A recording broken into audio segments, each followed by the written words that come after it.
Okay. Well, that was beautiful. Yeah, but see how different it is than the other things that are going on. It's like masterful in its sparseness. It's super beautiful. It grooves in this kind of. It doesn't even sound like it's not bebop. It's not what everybody was doing. It was a kind of a whole different thing happening over there with the Jamal, and that became the way Red Garland had to play with Miles's band.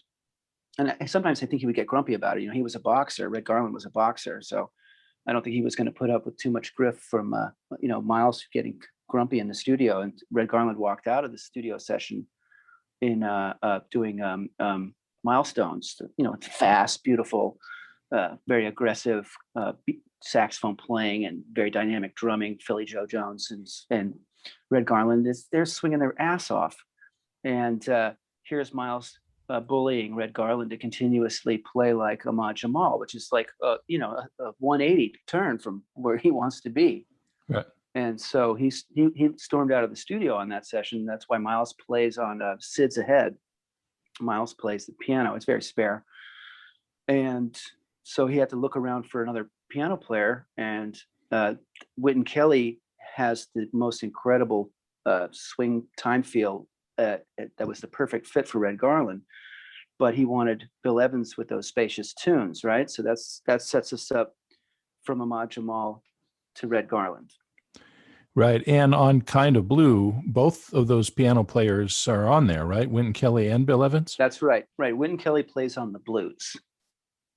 So when you want the feel to be in the family, those family of guys, the way that they feel the music is kind of the most important element to the music. Everybody always talks about the harmony all the time, what notes they're playing, or some kind of more conceptual things or chord progressions, like giant steps. You want to talk about all that.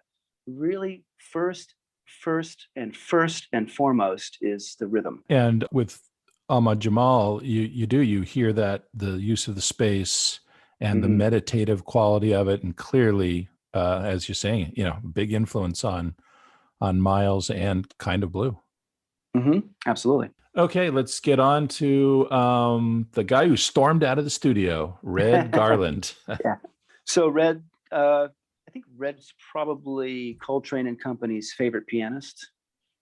And I don't think you get an honorable title like that for nothing.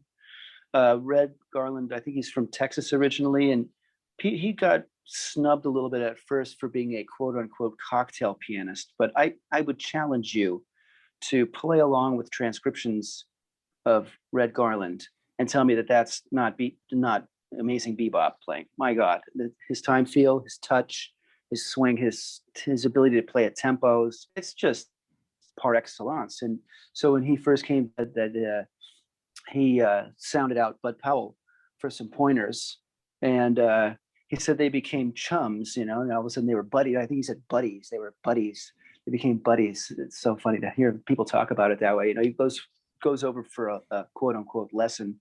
Bud probably not interested in any money from him and just happy to teach the brother how to play the bebop language that they're all playing in.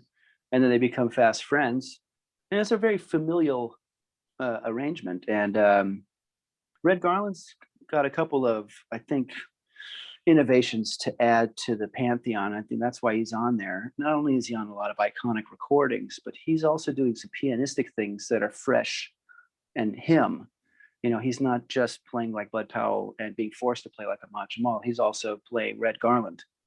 And one of Red Garland's things is he plays in the right hand, he plays the melody note in octaves with a fifth in the middle, and he plays it high.